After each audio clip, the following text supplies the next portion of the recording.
kau mendengar seruan hatiku, tak pernah kau lepas. Selamat malam, saudara-saudara. Berjumpa kembali di dalam seminar Revival Total Ministry bulan Februari ini.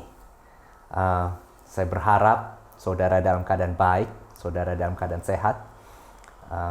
Kita mau bahas banyak hal tentang bagaimana melakukan agenda kerajaan surga. Karena itu adalah tema 1 tahun ini. Jadi saudara, kalau kita mau melakukan agenda dari kerajaan surga, kita mesti tahu beberapa hal yang mendukung agar secara hati, secara jiwa, secara sikap kita siap untuk menjadi hamba-hambanya Allah yang melakukan kehendak Allah. Karena lebih penting melakukan kehendak Allah daripada berjalan dengan pengertian sendiri, dengan hati sendiri. Karena ketika kita lakukan itu, kita tidak sedang menuju ke arah yang tepat sesuai dengan kehendak Allah. Dan tidak ada tempat yang lebih tepat, lebih enak selain berada di dalam pusat kehendaknya Allah. Jadi saudara-saudara, kita mau belajar satu hal yang akan mendukung kita semua untuk bisa melakukan agenda kerajaan Allah. Nah, salah satunya adalah tentang siapa yang akan bertahta di hati kita. Siapa yang menjadi Tuhan di hati kita. Kalau bahasa Inggrisnya ini, kita akan bicara tentang idolatry. Siapa yang menjadi idola di hati kita. Saudara, kalau saya ceritakan judulnya seperti ini, saudara langsung bisa menangkap. Kira-kira kalau kita mau menjadikan agenda surga terjadi di dalam hidup kita, bagaimana kerajaan Allah boleh hadir di muka bumi ini, hal ini adalah hal yang sangat penting. Karena apa? Kalau bukan Tuhan yang bertahta di hati kita, bisa jadi kita sedang melakukan arahan dari yang lain. Entah itu dari diri sendiri, atau mungkin dari kerajaan si jahat. Maka dari itu, saya mau ajak saudara-saudara untuk bersama-sama mengerti kebenaran ini. Nah, idolatry atau berhala itu bicara tentang penyembahan. Jadi, kita bisa bilang bahwa waktu kita menyembah sesuatu, kita sedang menempatkan sesuatu itu lebih penting dari yang lain menjadi pusat di hati kita. Makanya kita akan banyak bicara tentang hati. Dan kita akan gali apa yang Alkitab katakan mengenai hati. Nah, untuk mengerti konsep ini, mengerti konsep tentang apa yang terjadi, bergejolak di dalam hati, kita mesti belajar tentang perilaku dan motivasi. Sekali lagi saya ulang, perilaku dan motivasi. Perilaku itu adalah hal-hal yang terlihat di dalam karakter orang. Sementara motivasi itu adalah sesuatu yang terekspresikan keluar. Jadi dari dua hal ini kita bisa lihat siapa yang bertahta di dalam hati kita. Saya ingin ajak saudara, mungkin dari antara saudara yang mengerti atau pernah nonton film ini, yaitu film Rocky. Itu bercerita tentang seorang karakter yang diperankan oleh Sylvester Stallone. Dia bintang Hollywood terkenal. Karakter ini adalah karakter seorang petinju jalanan yang merangkak naik, memiliki karir tinju, dan bertemu dengan seorang petinju kenamaan saat itu. Sekali lagi ini ceritanya fiksi ya, saudara-saudara. Dan dia memenangkan pertandingan melawan tokoh utama, mungkin atlet tinju terkenal saat itu yang bernama Apollo Creed. Nah, saya mengutip ada satu teks dalam skrip percakapan naskah ketika akhirnya Rocky itu diwawancarai oleh reporter gitu ya. Saya bacakan begini ya. Rocky berkata gini, "Saya tidak bohong. Saya bahkan bisa dibilang tidak termasuk dalam pertandingan ini. Tak apa jika saya kalah dalam pertandingan ini." Dia merasa tidak qualified di dalam pertandingan ini. Tak apa juga jika orang ini menghancurkan kepala saya. Karena betul, kalau saudara nonton filmnya dikisahkan saat itu, pukulan-pukulannya luar biasa dan betul-betul babak belur Rocky di situ ya. Karena yang ingin saya lakukan hanyalah tetap bertahan. Tak seorang pun yang pernah tetap bertahan bersama Creed. Dan jika saya dapat terus bertahan hingga lonceng itu berbunyi dan saya masih berdiri untuk pertama kalinya dalam hidup, saya akan mengetahui bahwa saya bukanlah seorang pecundang. Saudara perhatikan dalam naskah ini, walaupun ini cerita fiksi, tapi banyak kali orang berdiri akan sesuatu, menghadapi tekanan besar, menjadi pemenang, bukan hanya karena didorong motivasi alasan yang mulia. Kadang hanya alasan-alasan yang lucu sekali gitu, menggelikan. Rocky bertahan melawan Apollo Creed hanya untuk membuktikan dirinya bukan seorang pecundang. Ekspresi yang keluar di dalam motivasinya dia itu adalah sebuah kemenangan. Tapi sebetulnya ada perilaku di dalam yang menjerit bahwa saya hanya mau membuktikan diri, saya bukan pecundang. Jadi saudara, kita bisa lihat di dalam pola-pola hidup orang. Dan saya bilang, sekalipun ini cerita fiksi, sebetulnya itu menggambarkan banyak kali kita berinteraksi pada dunia ini. Kita mencoba mencapai sesuatu, meraih sesuatu. Ada hal-hal di dalam yang tersembunyi, orang nggak lihat, yang merupakan sebuah motivasi utama, dorongan utama, yang kadang berseberangan sekali dengan semua pencapaian yang kita raih. Nah, kita bisa tahu sekarang, ini adalah hal yang sama ketika kita berhadapan dengan rumput-rumput liar. Oke, kebayangkan kalau saudara punya taman, saudara memiliki hamparan rumput di taman itu, dan kalau semuanya sudah terlihat dari jauh rapi, kadang-kadang suka ada rumput-rumput liar yang mulai tumbuh karena dia spesies yang lain gitu ya.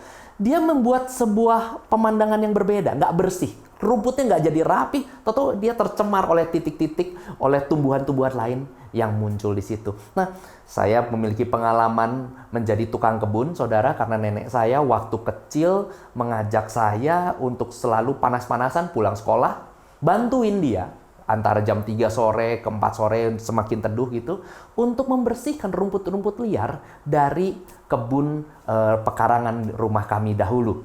Nah, nenek saya selalu bilang sama saya hari itu, kalau nyabut rumput, jangan cuman cabut batang dan daunnya.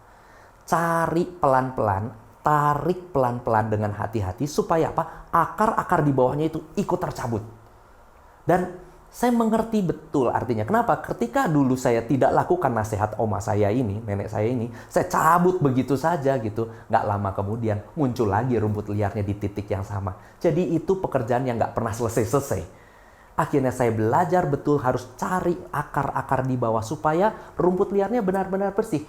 Nah, saudara, banyak kali di dalam manusia juga, kehidupan manusia juga, kita harus memperhatikan akar-akar di dalam perasaan jiwa kita. Apa sebetulnya perilaku-perilaku yang ada di dalam? Karena mungkin motivasi di luarnya itu entah menyakiti orang atau memberkati orang, itu bersumber dari akar-akar ini. Dan kalau kita mencoba memperbaiki yang di atas saja, seringkali kita tidak menyelesaikannya dengan tuntas. Makanya penting sekali untuk apa yang ada di dalam itu kita bereskan sampai ke akarnya. Supaya pada dari situ terjadi kelepasan. Dan sekali lagi, kalau kitanya beres, agenda surga menjadi murni bisa kita kerjakan. Nah, kita akan bicara banyak tentang akar di dalam hati yang perlu dibasmi. Saudara, saya mulai masuk kepada definisi tentang penyembahan berhala sendiri. Penyembahan berhala itu sekali lagi adalah hal yang akan kita deal di bawah permukaan sampai ke akarnya. Oke. Ken Sande membuat sebuah komentar seperti ini. Berhala bukanlah sekedar sebuah patung yang terbuat dari kayu, batu, atau logam. Berhala adalah apapun yang kita cintai dan kita kejar yang menggantikan Tuhan dan dapat pula disebut sebagai Allah palsu atau Allah fungsional. Ada komentar lagi dari Richard Keys. Dia bilang begini, segala hal dapat menjadi sebuah berhala. Penyembahan berhala mungkin tidak membutuhkan penyangkalan secara terang-terangan terhadap keberadaan atau karakter Tuhan. Penyembahan berhala dapat terjadi dalam bentuk kasih sayang yang berlebihan terhadap sesuatu yang pada dasarnya sempurna. Berhala dapat berupa benda fisik, properti, seseorang, aktivitas, peran lembaga, harapan, gambar, ide, kesenangan, pahlawan, apapun yang menggantikan Tuhan. Nah, satu lagi terakhir dari Tim Keller. Dia bilang begini, penyembahan berhala lebih tepat disebut sebagai apapun yang merubah sesuatu yang baik menjadi yang paling utama. Artinya, apapun dapat menjadi berhala, termasuk sesuatu yang baik. Seperti karir, keluarga, pencapaian, kebebasan, tujuan politik, harta benda, orang-orang yang mungkin bergantung pada Anda, kekuasaan dan pengaruh, daya tarik fisik, percintaan, pengakuan manusia, jaminan keuangan, lingkungan sosial, atau lembaga Anda. Jadi saudara, penyembahan berhala atau berhalanya sendiri itu nggak selalu buruk bentuknya. Bahkan hal-hal yang baik pun bisa menjadi sebuah keterikatan, sebuah pemujaan ketika dia telah menempati porsi yang lebih dalam, lebih besar di hati kita. Kita menjadi sangat sayang terhadap hal-hal yang baik atau hal-hal yang buruk. Sehingga akhirnya kita menghargainya lebih di hati kita.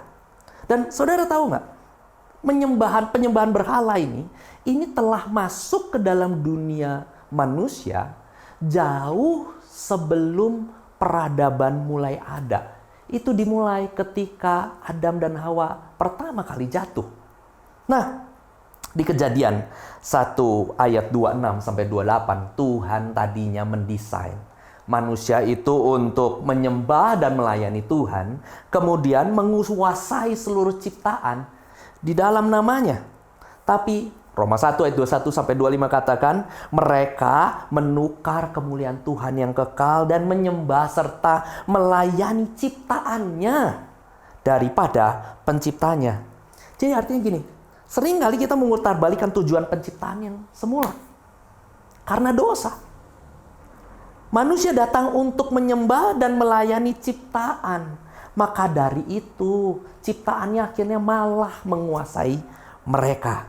Jadi saudara, ketika Allah desain awalnya kita mesti menyembah Allah, tapi karena dosa masuk, manusia akhirnya menyembah ciptaannya Allah.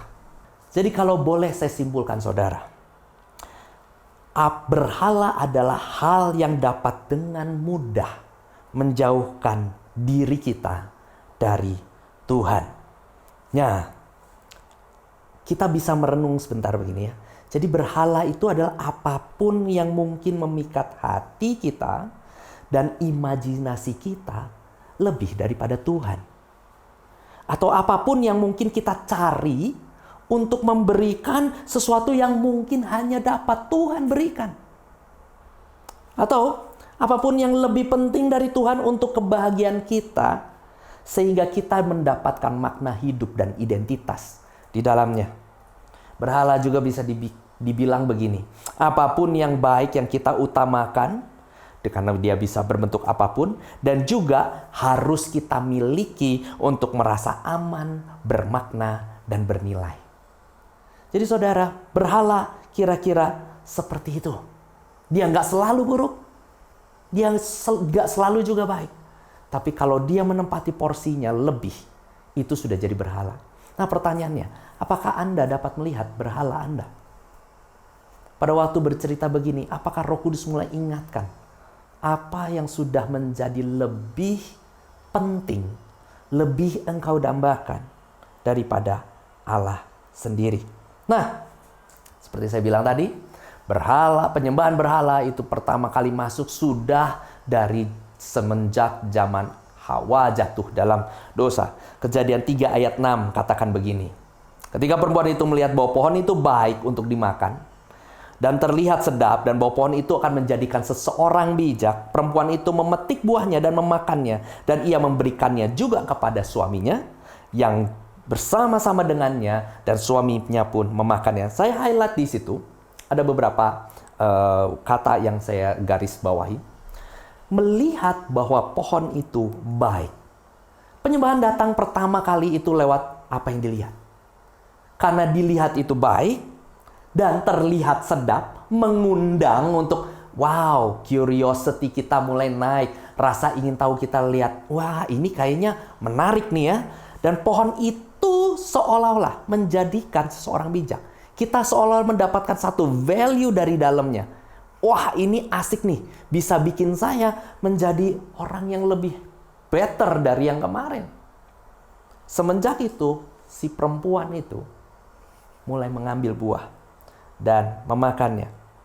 Di English, di ESV, terjemahan ESV, ayat itu bilang begini. So when the woman saw that the tree was good for food, and that it was a delight to the eyes, and that the tree was to be desired to make one wise, she took of its fruit and ate. And she also gave some to her husband who was with her, and he ate. Saya highlight lagi itu kata-katanya yang ada di situ. She saw, dia melihat, and delight to the eyes. Membuat matanya itu terpukau. Saudara, ini adalah unsur-unsur yang ada di dalam sebuah penyembahan.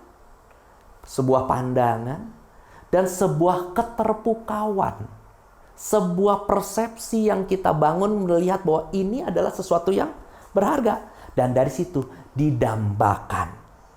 Melihat, terlihat baik, dan mendambakan. Itu adalah unsur-unsur dari penyembahan berhala.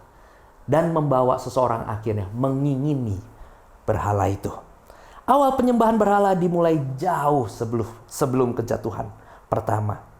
Saudara, padahal Allah berfirman di firman-Nya. Dia bilang begini, Keluaran 20 ayat 2-3. Akulah Tuhan Allahmu yang membawa engkau keluar dari tanah Mesir, dari tempat perbudakan. Jangan ada padamu Allah lain di hadapanku. Dan akhirnya saya bisa taruh satu quote di sini dari Tertullian, itu di tahun 155 sampai 240 dia hidup di situ. Beliau adalah seorang ahli teolog yang luar biasa Tuhan pakai di zaman itu. Dia bilang begini, prinsip kejahatan umat manusia, dosa terbesar dibebankan kepada dunia, semua penyebab penghukumannya adalah berhala. Ada yang menggantikan posisi Allah di situ. Karena walaupun setiap dosa manusia memiliki ciri tersendiri, walaupun dia ditakdirkan untuk dihakimi atas namanya sendiri-sendiri, namun semua kejatuhan termasuk ke dalam penyembahan berhala. Saudara bisa lihat ini, dosa mau namanya apa, sebetulnya di bawahnya itu pintu masuknya adalah penyembahan berhala. Pada akhirnya, penyembahan berhala merupakan pemujaan seseorang. Sikap hati yang memuja hal yang lain daripada Allah sendiri. Nah, berhala itu merupakan penyelamat yang palsu. Berhala pada akhirnya memperbudak manusia. Berhala itu membutakan mata. Dan berhala merupakan sesuatu yang mungkin dipegang erat-erat. Supaya akhirnya yang terjadi, berhala memegang kita erat-erat. Nah, Bapak Ibu Saudara, saya ingin ajak Bapak Ibu Saudara melihat betapa berhala itu sebetulnya adalah sikap hati manusia karena manusia telah jatuh dalam dosa. Dan ada satu yang bisa menarik yang kita bisa pelajari dari 1 Yohanes 5 ayat 21. Oke, ditulis dikatakan di firman Allah di 1 Yohanes 5 ayat 21 itu begini. Anak-anak, jauhilah dirimu dari berhala. Bapak Ibu Saudara, kalau Bapak Ibu Saudara baca kitab 1 Yohanes, surat 1 Yohanes itu menceritakan tentang bagaimana persahabatan kita dengan Tuhan Yesus itu adalah satu hal yang sangat kita butuhkan, sangat vital. Kalau Bapak Ibu Saudara baca, banyak sekali pengajaran, banyak sekali nasihat yang berpusat kepada hubungan kita dengan Tuhan Yesus itu mestinya seperti apa. Yesus, Sang Anak Allah. Nah, cuma yang aneh gini, dari semua nasihat yang panjang itu, kira-kira ada 105 ayat di dalamnya. Yang membuat aneh tuh ya, dan ini ditemukan oleh David Powlison. Dia membuat sebuah komentar yang menarik begini. Kenapa di ayat yang indah banget tentang hubungan tentang manusia dengan Yesus, kok diakhiri dengan kata-kata di ayat terakhir dari 1 Yohanes itu, di 1 Yohanes 5:21 itu, yang terkasih, jauhilah dirimu dari berhala.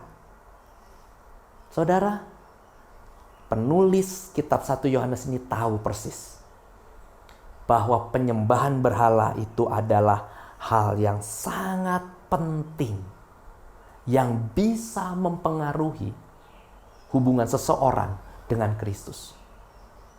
Allah tidak menginginkan Allah lain ada di hadapannya ketika seseorang mau membangun sebuah persekutuan yang intim dengan Dia. Nah, saya punya list di sini. Saya akan baca cepat, walaupun list ini adalah list yang tidak lengkap mungkin. Nanti akan ditampilkan beberapa kali supaya saudara mulai bisa lihat apa aja yang menjadi berhala biasanya di dalam hidup orang. Ada yang namanya berhala kontrol. Dan penjelasannya begini. Kontrol itu, kalau orang dikuasai berhala kontrol, dia mungkin akan membuat statement betul seperti ini. Hidup saya hanya akan memiliki arti atau saya baru berharga jika saya memiliki keahlian di dalam satu bidang tertentu. Kalau saya tidak memiliki itu, arti hidup saya menjadi hilang. Atau mungkin namanya berhala kekuasaan. Hidup saya baru memiliki arti jika saya memiliki kekuasaan dan pengaruh terhadap orang lain. Ketika saya tidak punya kontrol atas orang lain, saya menjadi tidak berarti.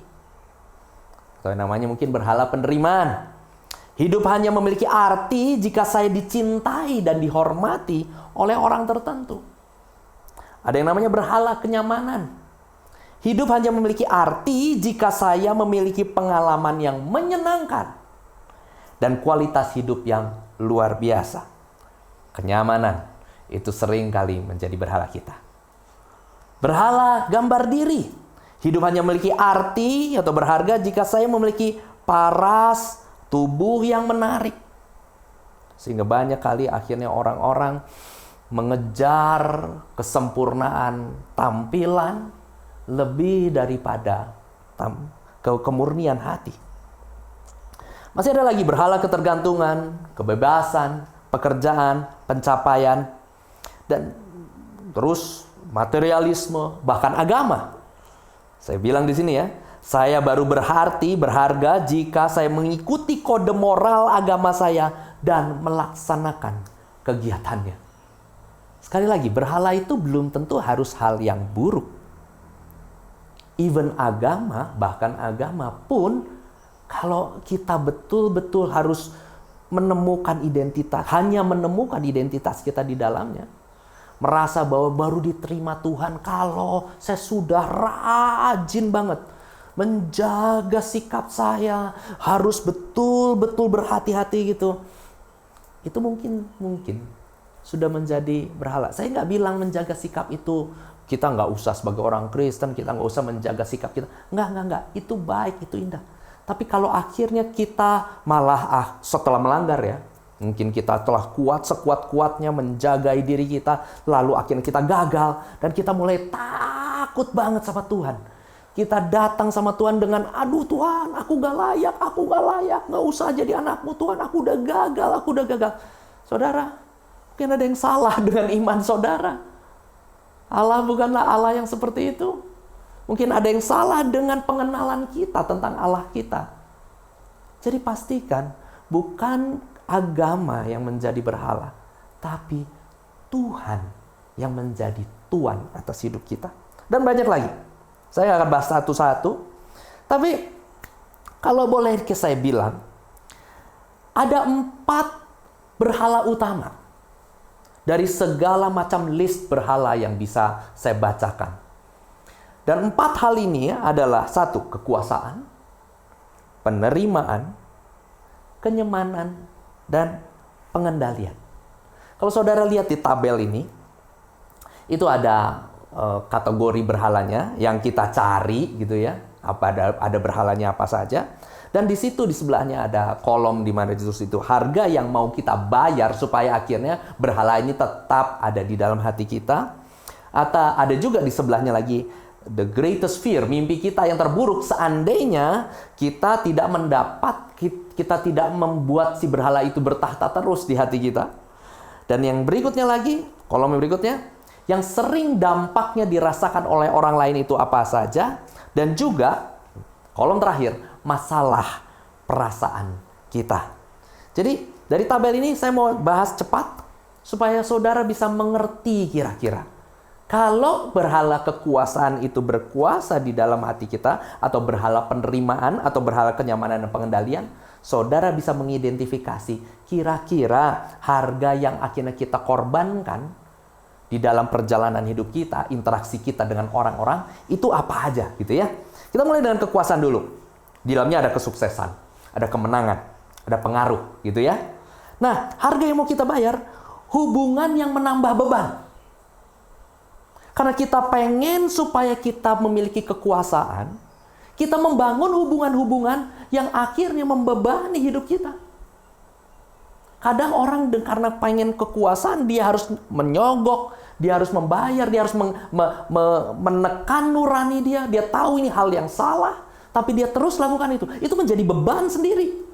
Itu menjadi pergumulan demi untuk mendapatkan kekuasaan.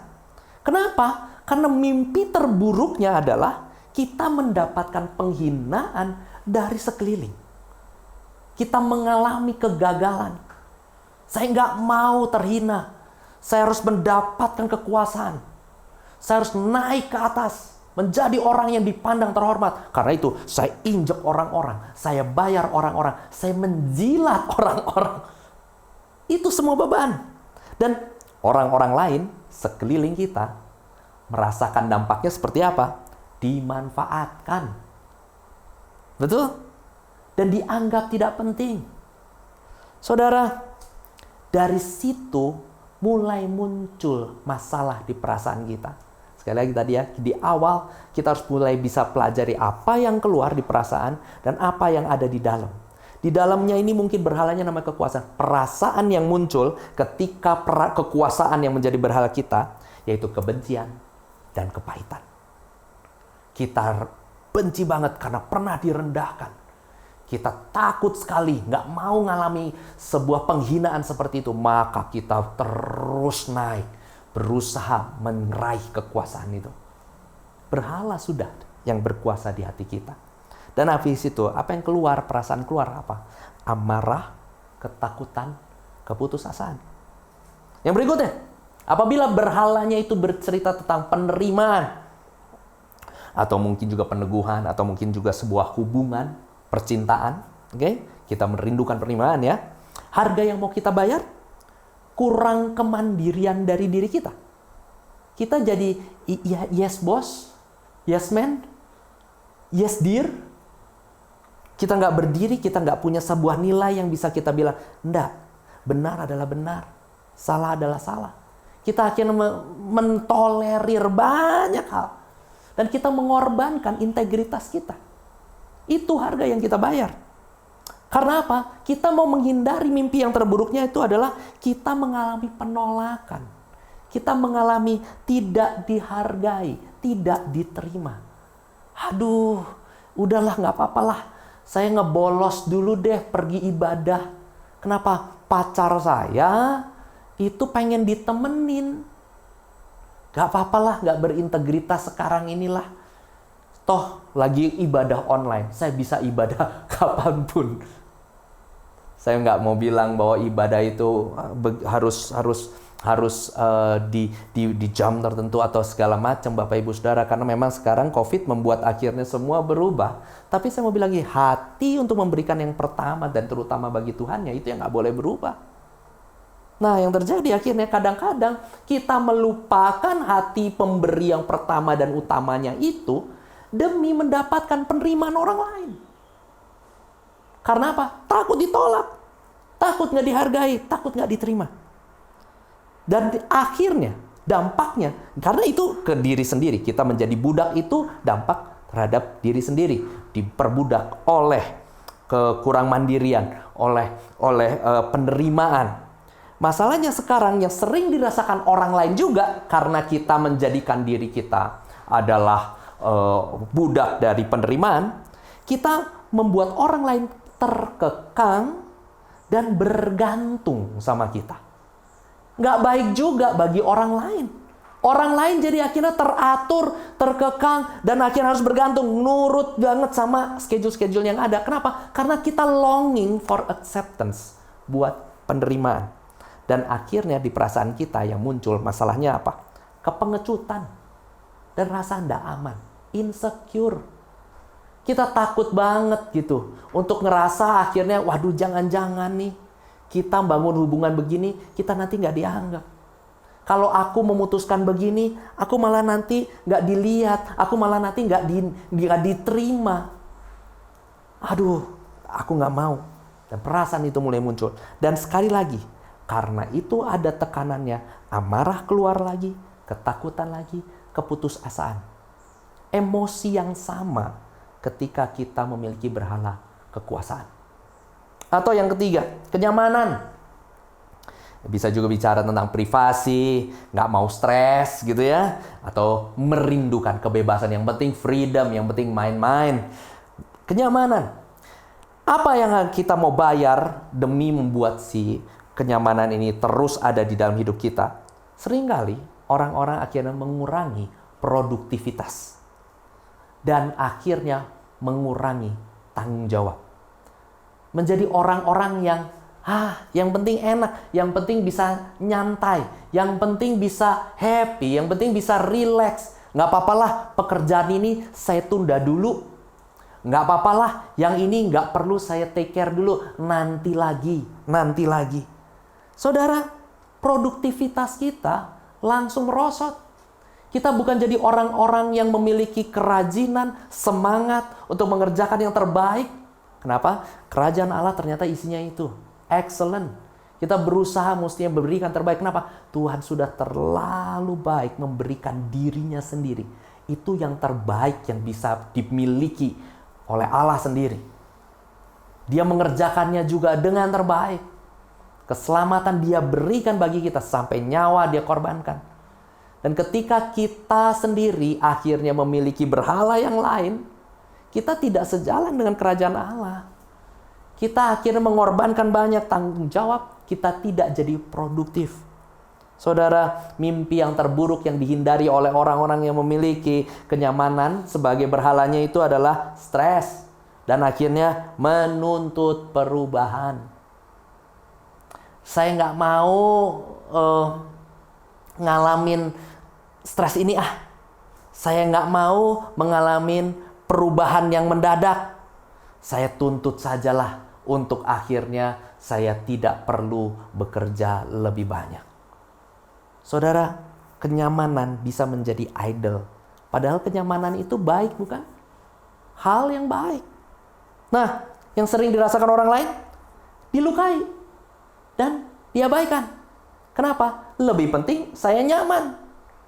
Ya orang lain pekerjaannya nanti dulu aja deh. Gak usah saya urus dulu. Yang penting saya relax dulu. Orang-orang diabaikan. Orang-orang terluka karena sikap-sikap seperti itu.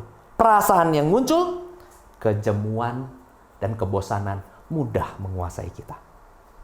Saudara, ketika akhirnya kita mencari kenyamanan, kenyamanannya itu berakhir. Mungkin saudara merancang sebuah liburan. Oh, saya pengen liburan di pantai, pengen nyaman, pengen duduk, jemuran aja gitu. Setelah nyampe pantai, duduk, nyaman, terus mau ngapain lagi? Bosen lagi. Jemu lagi. Ngapain lagi ya? Kalau itu yang dikejar, kejemuan, kebosanan yang akan menguasai. Setelah jemu bosan, liburannya berakhir, mulai desperate lagi. Harus kembali lagi ke dunia pekerjaan, harus kembali lagi ke dunia nyata gitu ya. Dan mulai ngalamin keputusasaan lagi, amarah lagi, dan takut lagi. Kapan saya bisa liburan lagi? Saudara, cycle lagi. Sekali lagi, perasaan yang sama muncul dari dua idol yang sebelumnya. Terakhir, kalau idolnya adalah pengendalian, penguasaan diri, kepastian atau standar, harus ada sebuah penguasaan diri, harus ada sebuah standar tertentu. Itu menjadi hal utama yang saya kejar, hal utama yang saya cari. Saudara tahu harga yang mau dibayar kadang-kadang adalah kesendirian atau kebaikan orang lain. Karena kita pengen kontrol yang penuh pada segala situasi yang kita hadapi, seringkali akhirnya orang lain kita dorong menjauh. Nggak boleh deket-deket. Kenapa? Lebih benar kalau saya yang kerjain sendiri. Dan dari situ, mimpi yang terburuk, apa? Ketidakpastian. Atau terjadi hal-hal di luar kendali. Karena saya nggak mau terjadi kejutan-kejutan di luar kendali, maka saya harus kontrol semuanya. Saya harus buat semuanya sesuai dengan jalan yang saya punya, cara yang saya mau. Dan orang lain seringkali merasakan akibatnya untuk disalahkan. Mereka akhirnya dibilang, kamu mestinya lakukannya sesuai dengan cara yang begini dan begitu. Kalau nggak begini, nggak begitu, nggak benar yang kamu buat. Saudara, orang-orang merasakan dampaknya seperti itu. Nah, perasaan yang muncul ya, kegelisahan dan kekhawatiran. Nah, saudara, dari tabel ini, kalau saudara bisa lihat perasaan-perasaan yang muncul di kolom paling akhir, paling kanan, apakah saudara selalu mengekspresikan kebencian? Apakah saudara selalu mengekspresikan kepahitan? Apakah saudara selalu mengekspresikan kepengecutan, rasa tidak aman? Kejemuan, kebosanan, kegelisahan, kekhawatiran. Saudara boleh mulai mengidentifikasi. Kenapa ya? Kok saya ekspresinya begini terus? Karena kalau yang keluar itu terus, jangan-jangan ada yang di kolom kiri yang paling saudara bisa lihat. Oh, jangan-jangan ada kekuasaan yang berkuasa di hati saya. Jangan-jangan ada pengendalian yang terus bercokol di sini. Jangan-jangan ada kenyamanan atau penerimaan. Nah, ada sebuah list pertanyaan. Ada 10 list pertanyaan yang bisa membantu saudara untuk saudara bisa mengidentifikasi apakah betul berhala itu ada di dalam hati kita. Nomor 1, apa mimpi terburuk saya? Apa yang paling saya khawatirkan?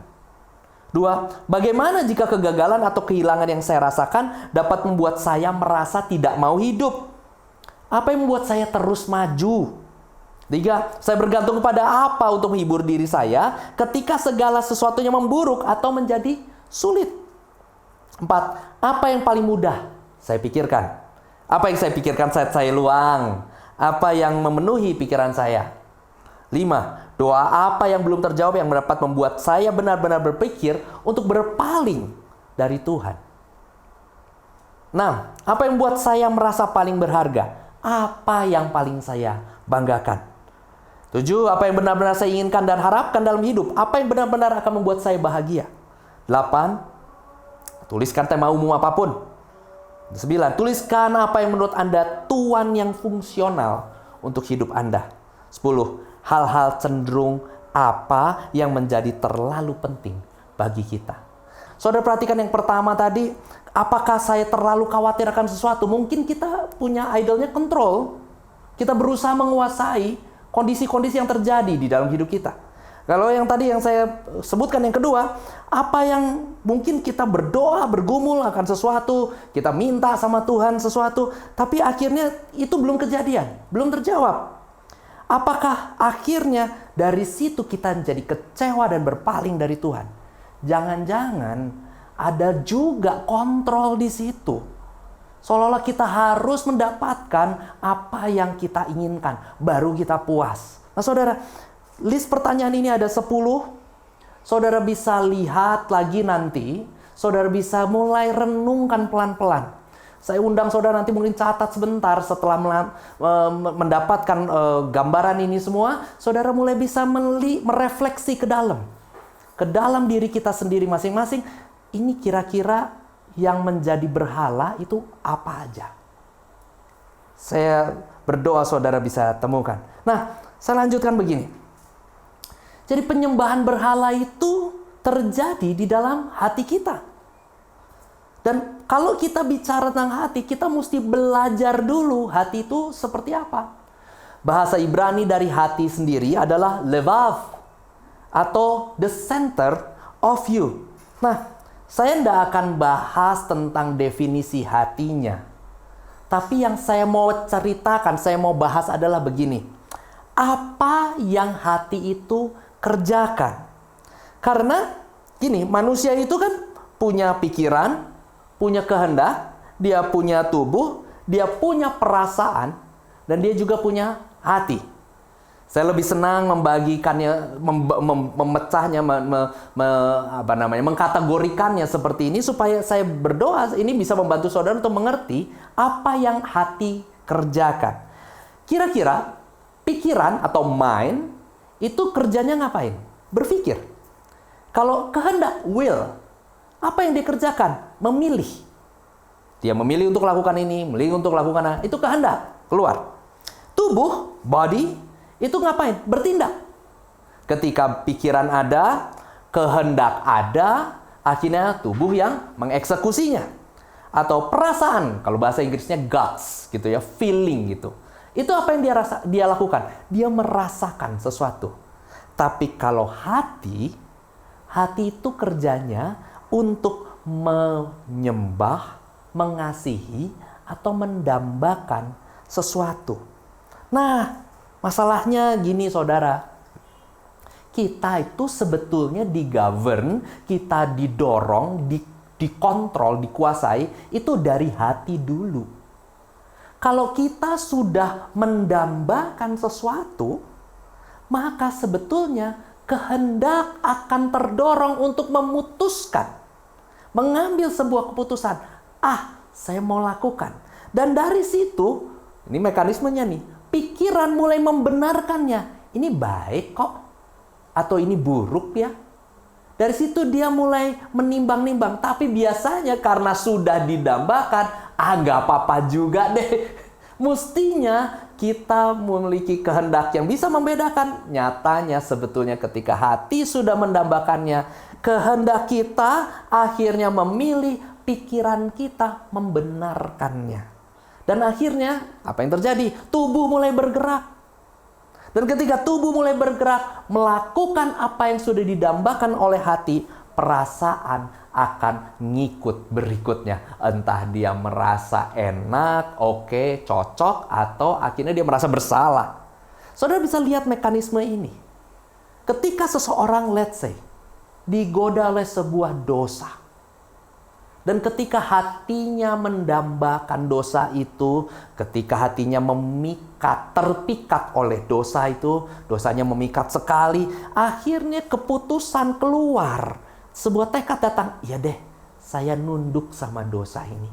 Saya mau. Kenapa? Karena saya tahu ujungnya perasaan saya akan enak di situ. Walaupun mungkin cuma sementara. Dan pikiran berkata, nggak apa-apalah, sekali ini aja. Nggak papalah, cuma sebentar aja. Yang penting terpuaskan. Dan dari situ tubuh bergerak, masuk ke dalam dosanya, dan akhirnya perasaan itu muncul.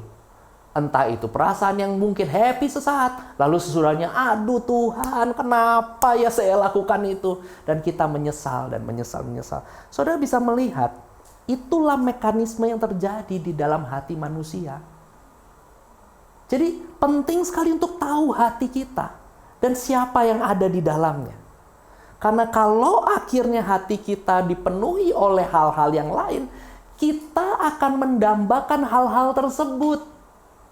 Hal itu akan membuat akhirnya kehendak kita memutuskan ngikut sama apa yang kita dambakan itu.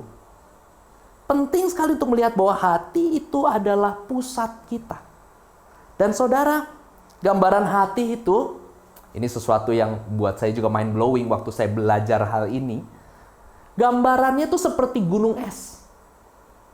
Dan kalau mungkin saudara pernah berada di dalam sebuah pelayaran, naik kapal malam-malam, nggak ada purnama, nggak ada bintang di langit, mungkin gitu, kondisinya itu gelap sekali. Kalau saudara pernah ada di perairan seperti itu, saudara mungkin mengerti, related sama apa yang saya ceritakan begini. Bayangkan saudara, ketika hati orang itu digambarkan seperti gunung es gini di lautan yang gelap. Dan saudara tahu kalau gunung es itu yang tampak di permukaan itu sedikit. Sebetulnya yang di bawah permukaan itu seringkali lebih dalam, lebih besar. Nah, kita nggak pernah tahu gelap hatinya orang. Itulah gambaran hatinya manusia sebetulnya. Sebuah gunung es yang di permukaan kelihatannya cuma sedikit, tapi lebih banyak unsur-unsur yang ada di dalamnya. Dan gini, gambaran ini mungkin sedikit mengerikan gitu ya. Karena di bawah sana itu ternyata ada banyak sekali tentakel. Tahu tentakel Bapak Ibu Saudara? Tentakel itu lengannya gurita. Dia suka sekali nempel, suka sekali megang, suka sekali merangkul hal-hal yang berenang-renang di sekeliling suasana hati yang ada. Dan too bad, biasanya tentakel-tentakel ini nyangkutnya, pegangannya itu keempat hal tadi. Power atau kekuasaan, kontrol atau kendali, comfort atau kenyamanan, approval atau penerimaan. Seringkali hati kita itu sudah sedemikian melekatnya pada empat berhala yang ada ini. Saudara, ketika kita sadari hati kita ternyata seperti ini, dan memegang hal-hal yang tidak berkenan, meraih hal-hal yang akhirnya membawa kita kepada kesedihan, perasaan-perasaan yang buruk, kita mulai bertanya, Tuhan, lepasnya bagaimana? Karena saudara, ketika berhala-berhala ini pegang, ketika kita akan menjadikan berhala-berhala ini utama di hati kita, Bapak Ibu saya punya kabar buruk. Engkau pergi ke pelayanan pelepasan berapa kali pun, dengan mudah kita akan jatuh lagi dan jatuh lagi. Karena apa? Setannya mungkin diusir keluar. Keterikatannya diputuskan terhadap kuasa roh jahatnya itu. Dan akhirnya roh jahatnya mungkin diusir. Tapi karena hatinya mendambakan hal yang sama lagi, orang ini akhirnya dituntun kembali. Jatuh lagi ke situ. Jatuh lagi ke dosa yang sama, ke hal-hal yang sama. Jadi diperlukan pelayanan pelepasan untuk mengusir setan-setannya yang mengikat, memperbudak, yang menguasai. Tapi juga diperlukan penggantian tuan di hatinya. Saudara nangkep hal ini? Saudara, kemerdekaan yang penuh itu bukan datang hanya dari pelepasan. Pelepasan bisa akan melepaskan, ya. Tapi kemerdekaan betul itu harus terjadi juga ketika berhala yang salah diturunkan. Nah, gimana caranya menyingkirkan berhala kita? Saudara, kita baru bisa membuat berhala ini jatuh lewat pertobatan. Apa itu pertobatan? Pertobatan adalah ketika kita menyadari salahnya kita apa. Ketika kita menyadari berhala kita itu siapa aja.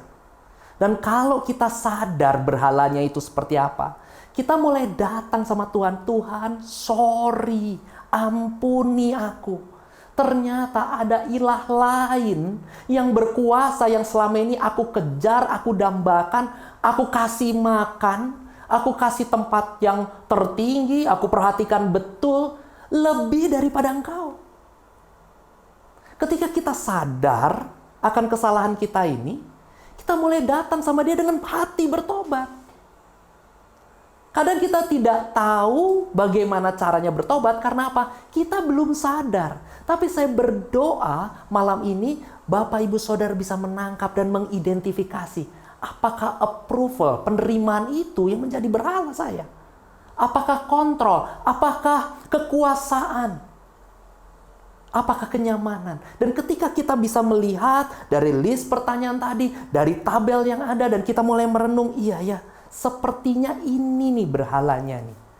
Bapak Ibu Saudara mulai datang sama Tuhan dan mulai berkata gini, Tuhan ampuni aku. Karena Bapak Ibu Saudara, kita lepas hanya karena kuasa Roh Kudus. Ketika kita biarkan Roh Kudus bekerja di hati kita, barulah itu lepas. Pertama, bertobat dulu. Datang sama Tuhan dan mulai berdoa. Kedua, apa yang harus kita kerjakan? Kita mulai datang sama Yesus. Kita mulai undang dia, sungguh-sungguh kali ini Tuhan, aku mau mendambakan Engkau saja. Beri dia tempat yang termulia, utama, terutama di hati kita. Undang dia untuk, Tuhan aku tahu Engkau sudah ada di dalam hatiku. Karena saya percaya Bapak Ibu Saudara pernah menerima Yesus Kristus masuk ke dalam hati. Bagi saudara yang belum menerima Tuhan Yesus, ini saatnya juga untuk lepaskan yang lain dan mulai membiarkan Yesus menjadi Tuhan, Tuhan dan Raja di dalam hidup kita. Jadi ketika kita mulai berdoa, Tuhan silakan bertahta, ambil tempatmu yang semestinya di hatiku. Maka tentakel-tentakel yang ada itu akan mulai melepaskan semua ikatannya. Mulai melepaskan apa yang mungkin dia cintai dulu. Dan mulai beralih, merangkul, terikat kepada Yesus. Mendambakan hanya Yesus saja. Saudara, penyembahan berhala baru selesai ketika terjadi penyembahan kepada Allah. Karena pada dasarnya saudara, kita manusia diciptakan untuk menyembah. Kita tidak bisa menyangkali hal itu. Kita bilang, enggak, saya cuma diciptakan untuk tugas, saya diciptakan untuk mencapai kekayaan segala macam. Kita sedang menyembah tugas itu, kita sedang menyembah kekayaan itu. Saudara nangkep maksud saya? Allah memang mendesain manusia itu untuk menyembah sesuatu. Dan dia rindukan manusia menyembah dia. Mendambakan dia. Mencintai dia saja. Jadi saudara, malam ini adalah undangan untuk menyembah satu-satunya Tuhan yang hidup. Yesus Kristus. Dia yang telah menyerahkan dirinya. Kita yang menyembah berhala ini, dia tetap datang loh cari kita. Dia tetap dambakan kita. Dia mau mati bagi kita. Kita mestinya nggak terhitung sebagai orang-orang yang layak diselamatkan. Tapi dia datang, dia mati, dia tebus kita. Supaya apa? Kita kembali lagi menyembah dia. Dan saudara, ketika kita menemukan posisi yang benar seperti ini, menyembah dia lagi yang pertama dan utama, baru hidupmu itu lengkap. Karena hanya Tuhan Yesus yang bisa dan sanggup memuaskan kita. Semua dambaan hati kita itu baru bisa puas hanya lewat Tuhan Yesus. Ketika Tuhan Yesus bertahta, kontrol bukan lagi Tuhan kita. Penerimaan menjadi penerimaan yang datang dari Yesus. Kontrol ada di tangan Yesus. Kekuasaan miliknya Tuhan, bukan miliknya kita. Dan dari situ kenyamanan adalah sesuatu yang Tuhan telah rela korbankan. Dia kosongkan dirinya, menjadi manusia, ambil rupa seorang hamba, taat sedemikian rupa. Dan dia bilang, barang siapa mau ikut aku, ia harus sangkal dirinya, pikul salibnya, ikut aku. Kenyamanan tidak lagi berkuasa, tapi dia yang berkuasa. Dia yang tidak menyayangkan posisi dia sebagai Allah, sebagai milik yang harus dia pertahankan. Tapi dia serahkan semuanya dan ikut kehendak Bapa. Dari sini Bapak Ibu Saudara, ketika kita menjadikan Tuhan pertama dan utama, saya percaya kita mulai masuk melakukan kehendak Allah Bapa, melakukan agenda surga. Saya tutup dengan ini. Ini adalah doa dari William Cowper. Dia berkata begini, berhala tersayang yang pernah saya miliki, apapun itu, Bantu saya untuk menghancurkannya dari tahtamu dan hanya menyembahmu. Kita sama-sama tundukkan kepala, satukan hati dan berdoa. Bapa di surga, kami rindu menjadikan Engkau utama dan terutama di hidup kami. Engkau kirim anakmu yang tunggal untuk mati di kayu salib, supaya kami menyembah hanya kepadamu. Karena untuk itulah kami diciptakan.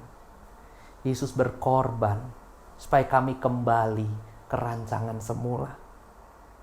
Dan kami mau kembali ke rancangan semula. Kami mau melakukan kehendak-Mu yang utama. Biarlah Engkau menjadi yang terutama di hati kami. Sehingga seluruh hidup kami terpusat kepadamu. Seluruh hati kami betul-betul hanya untuk-Mu.